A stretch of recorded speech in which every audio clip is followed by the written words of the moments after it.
Short pitch cricket টুর্নামেন্টের আজকে final ম্যাচে অনুষ্ঠানের সম্মানিত সভাপতি, বিশেষ অতিথিবৃন্দ এবং আপনারা যারা সামনে আছেন এবং আমার মা বোনের, আসসালামু আলাইকুম।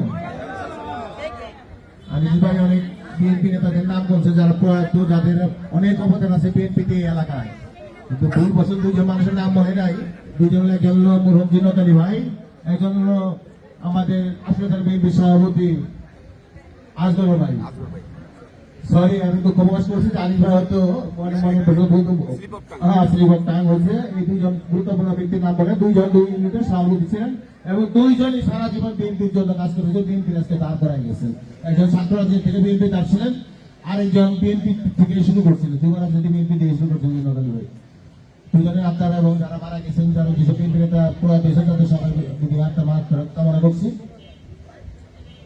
আমি সব জায়গায় স্পোর্টসে যখন যাই, আমার একটা কমন ডায়লগ আছে, খেলোয়াড়রা কই, চলো সবাই মাঠে যাই। আসো আসো আসো আসো, সামনে আসো, আসো।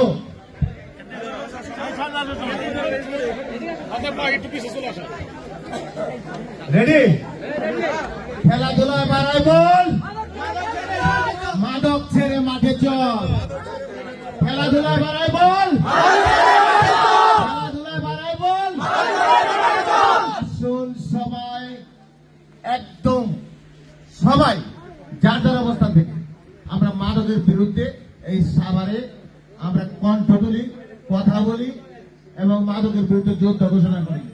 এই একটা জিনিস, মাদক এই সাভারের সবচাইতে বড় শত্রু।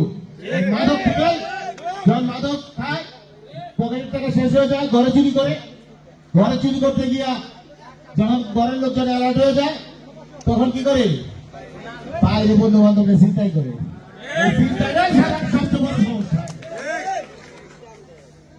আমরা যারা সাভারে বসবাস করি তারা কি চাই আমার একটা সাভার থাকুক, যে সাভার আপনার, আমি, আমার পরিবার, আপনার পরিবার অনিরাপদ থাকি? আমি খুব অবাক হই এইবার এই ফ্যাসিস্ট সরকার যাওয়ার পর, যখন আমি সেবাস্তা আইসে দেখলাম সাভারে মাদকের ফল আপনারা ভালো দিচ্ছে। এর আগে আমি যখন সাভারের বাইরে থাকছি, তখনও পত্রপত্রিকা দেখছি এবং বিভিন্ন মিডিয়ার মাধ্যমে বিভিন্ন ভাবে আমার সাভারের যেসব জনগোষ্ঠীর সাথে যোগাযোগ ছিল, সবাই একই কথা বলতেছে, ভাই আগে আপনি আসলে খালি মাদক শেষ করবেন, মাদক শেষ করবেন, মাদক শেষ না করলে সাভারে আর শান্তি হবে না। আমি বুঝি না বিএনপি কিংবা আওয়ামী লীগ কিংবা অন্য কোনো দল কেন এই মাদকের বিরুদ্ধে কথা বলে না এতদিন ছিল। আপনাদের সাভারের মানুষের মনে দরকার আছে সবার। নির্বাচন শুরু করে বিএনপি করবো, অন্যান্য দল আছে না, কেন বুক ফোলাকে কথা বলা জানে যে আমরা মাদকের বিরুদ্ধে? এই সাভারের মানুষের ভোট দিতে হইলে সে যাই হোক তার মাদকের বিরুদ্ধে অবস্থা নিতে হইব। জানে না যে মাদকের বিরুদ্ধে কথা বলবো না, সে সাভারবাসীর প্রিয় ভাজন হইতে পারে না, সাভারের উন্নতি চিন্তা করতে পারে না, তার দিয়ে সাভার উন্নতি হবে না। আমার কথা না, এটা সাভারে যারা সাভার নিয়ে গবেষণা করে চিন্তা করে, এমন অনেক লোকের সাথে আমার সম্পর্ক, যারা আমার বিভিন্ন সময় তথ্য দেয়, বুদ্ধি দেয়, তাদের কথা সবার একটু এই ব্যাপারে কথা বলা উচিত। আমি সাভারের মানুষের কাছে একেবারে বিনীত অনুরোধ করবো, আপনারা সবাই আমাকে ভোট দেওয়ার দরকার নাই, আপনারা আমার কাজ দেখেন। আমি যে মাদকের বিরুদ্ধে কথা বলি, সন্ত্রাসের বিরুদ্ধে কথা বলি, আপনারা আমার পাশে থাকেন, আমার কাজ তারা আগায় নেন। এরা আমার সাথে না, আপনার সাথে। আপনি সারা জীবন চাকরি বাকরি করছেন, রিটায়ারমেন্টের টাকা দিয়ে দেশে থেকে জমি কিনেন, সাভারে খন্ড বাড়ি করেন, জমি কিনেন যে বাড়ি করে থাকার জন্য, অনিরাপদ থাকার জন্য। এই মাদক সেবী, এরাই চাঁদাবাজ, এরাই ছিনতাইকারী, এগো হাত থেকে সাভার মুক্ত করতে হইলে একটা গণ আন্দোলনের রূপ দিতে হবে, গণ আন্দোলনের।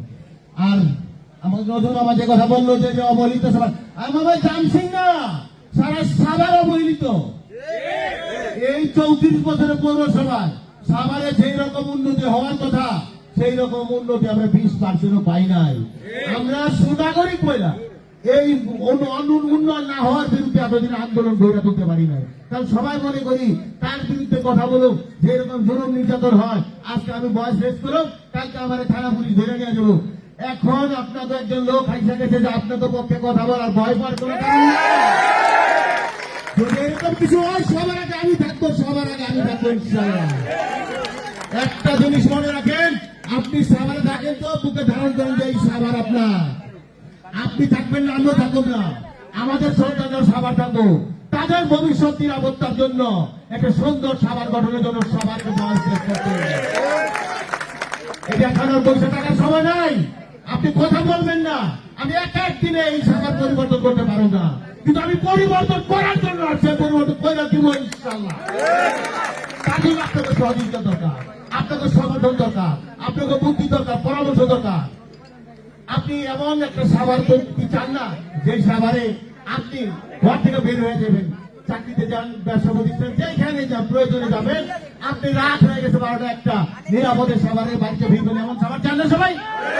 এমন সাভার কারা চান একটু হাত দিয়ে দেখান। এইরকম একটা সাভার করার পথটা নিয়ে আমি কাজ করি, আমি সব জায়গায় বলি।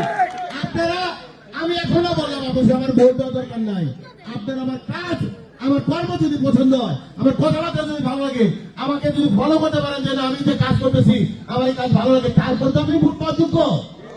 ভোট দেওয়ার আপনি অন্ধকার করে আমি কিন্তু দেখবো না, ঠিক কিনা? আপনারা এমন একটা জায়গায় ভোট দেবেন যে আমি দেখবো না, কিন্তু আমার বিশ্বাস আমি সাভারের মানুষের জন্য বয়স শেষ করছি, এই সাভারের মানুষ শেষ পর্যন্ত আমার পক্ষে থাকবো ইনশাআল্লাহ। পরিবর্তন করে আমি করবো একটা আধুনিক পৌরসভা। এটা কিন্তু আধুনিক পৌরসভা বলতে আপনি কি জানেন, এটা যে একেবারে বিশেষ শ্রেণীর পৌরসভা, এর উপর আর নাই। প্রথম ট্রেনার প্রথম দিন থেকে বিশেষ শ্রেণী চলে গেছে, এরপর সিটি কর্পোরেশন, ঠিক আছে? এইখানে একেবারে ন্যূনতম সুযোগ সুবিধা যা থাকার কথা, পৌরসভাপতি ওয়ার্ডে একটা কবরস্থান থাকার কথা, একটা মহিলার জন্য কার্পেট স্টেশন থাকার কথা, একটা পার্ক থাকার কথা, একটা বিরাট খেলার মাঠ থাকার কথা, স্টেডিয়াম থাকার কথা। এটা শুধু খাবার না, এটা প্রতিটা পৌরসভায় আছে। আমি আপনাকে বললাম এই ন্যূনতম যে সুযোগ সুবিধা নাগরিকের জন্য যা প্রাপ্য, এইটা আমি নিশ্চিত করবো ইনশাআল্লাহ।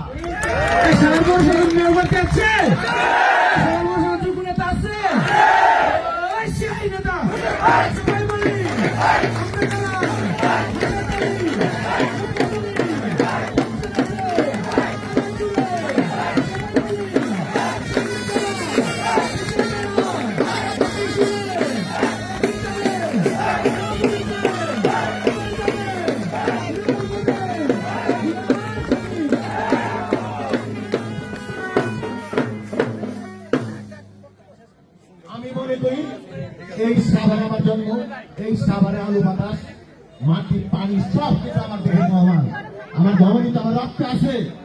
তো আমি যদি এই সাভারের মানুষের জন্য কিছু না করি তাহলে কি আমার রাজনীতি পিঠা না? এই সাভারের উন্নতি করতে হলে আপনাকে দুটা জিনিস চয়েস করতে হবে। একটা সাভারের এমপি বানাইতে একজন যে এই সাভারের উন্নতি করতে পারবো, যার সাথে আমার সমঝোতা হবে, সমন্বয় করতে পারবো, এমন একজন মানুষ ডাক্তার জওয়ান মোহাম্মদ সালাউদ্দিন। আর আপনারা আমার মেয়র বানান, দুইটা ডাবল ইঞ্জিনের সরকার থাকবে, সাভারে ডাবল ইঞ্জিনের সরকার, উন্নয়নের গতি দেখবেন আপনারা। 34 বছরে যা করতে পারেন আমি সেটা করে যে ইচ্ছা থাকবে, যদি মনে থাকে যে সাভারের মানুষ আমার ভোট দিছে, আমি তৃণমূলের একজন কর্মী থেকে আমি আজকে যেখানে আসছি, আমি একজন কাউন্সিলর ছিলাম, কাউন্সিলর থাকা অবস্থায় আমি কখনো চিন্তা করিনি আমি মেয়র ইলেকশন করবো। এই সাভারের মানুষের চিন্তা, সাভারের মানুষের কথা চিন্তা করে, সাভারের উন্নতির কথা চিন্তা করে, সাভারের মানুষের কথা সমর্থনে আমি মেয়র নির্বাচন করতে চাই। আমি চাই আপনারা দেখেন আমার পরে অনেক মেয়র আসবে, আমার আগে অনেক মেয়র গেছে। আমি বললাম এই জামসিং, উত্তর জামসিংয়ে আমি মারা যাওয়ার পর 20-25 বছর আপনাকে মনে থাকবে যে কোর্ট কমিশনার সাভারের মানুষের পক্ষে শক্তি ছিল, সাভারের মানুষের পক্ষে শক্তি, সাভারের গণ মানুষের পক্ষে শক্তি ছিল। আমার একটা রাজনৈতিক দল থাকতে পারে, কিন্তু সবার আগে আমার কাছে সাভারের মানুষ, সাভারের মানুষ। আপনাকে নিশ্চিত করলাম এই সাভারে কোন বিএনপি আওয়ামী লীগ কোন হারাহারি থাকবো না। আমি যদি মেয়র হতে পারি আমি একদম নিষিদ্ধ করে দিলাম। কারণ আমি কেন ঘোষণা দিলাম, কারণ আমার উপরে যথেষ্ট নির্যাতন হয়েছে। একজন মানুষ 10-15 বছর তার বাড়িতে থাকতে পারে নাই। আমি পৌরসভার কাউন্সিলর থাকা অবস্থা, জেলা যুবদলের সিনিয়র যোদ্ধা আহ্বায়ক থাকা অবস্থা আমার সাভার ছাত্র হয়েছিল, কি কষ্ট হয়েছিল আমি বুঝতে পারছি। আমি চাই এই সাভার শান্তি শহর।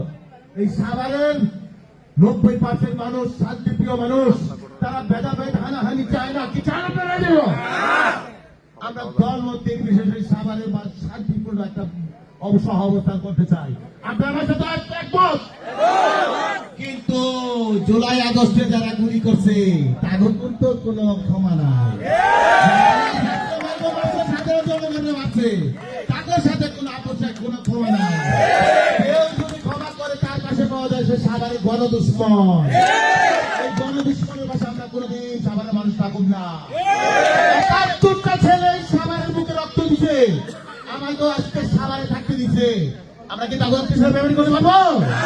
কিন্তু অন্য কারোর সাথে আমরা কোন রকম বৈষম্য করতে চাই না, সবার সাথে সম অবস্থান করতে চাই। এই ব্যাপারে আপনি ঐক্যমত?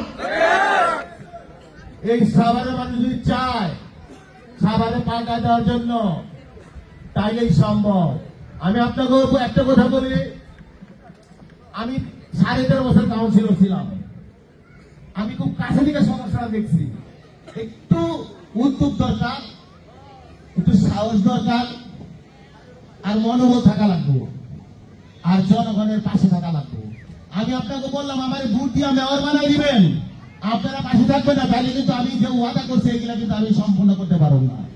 ভোট দেওয়ার পরও পাশে থাকতে হবে, সমর্থন দিতে হবে, বুদ্ধি দিতে হবে।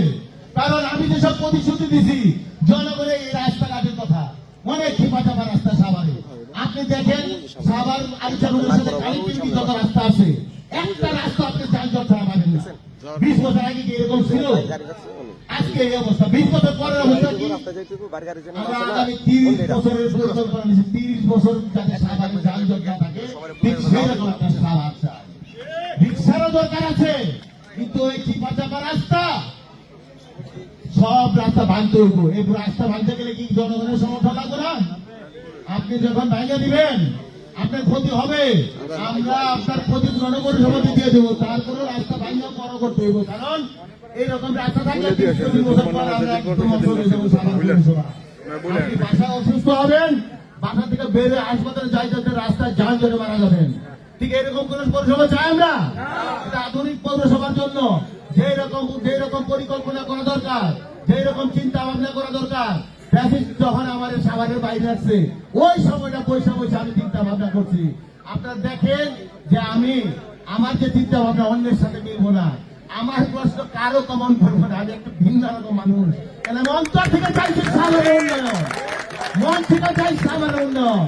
আমি বললাম যে আমি মারা যাওয়ার পর 20-30 বছর মানুষ মনে রাখবো যে সাভারের জনগণের পক্ষের একটা শক্তি ছিল খুরশেদ আলম।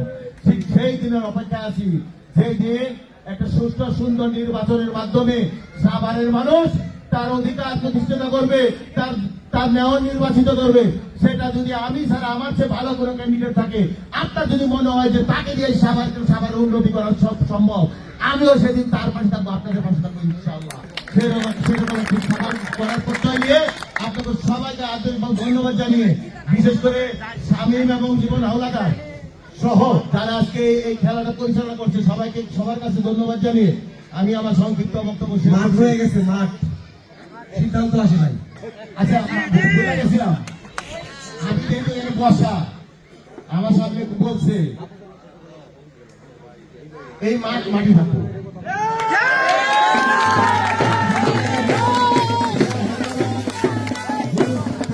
বছরে আমার দেওয়া লাগে, তাও দেবো, খেলার মাঠ নষ্ট করা যাবে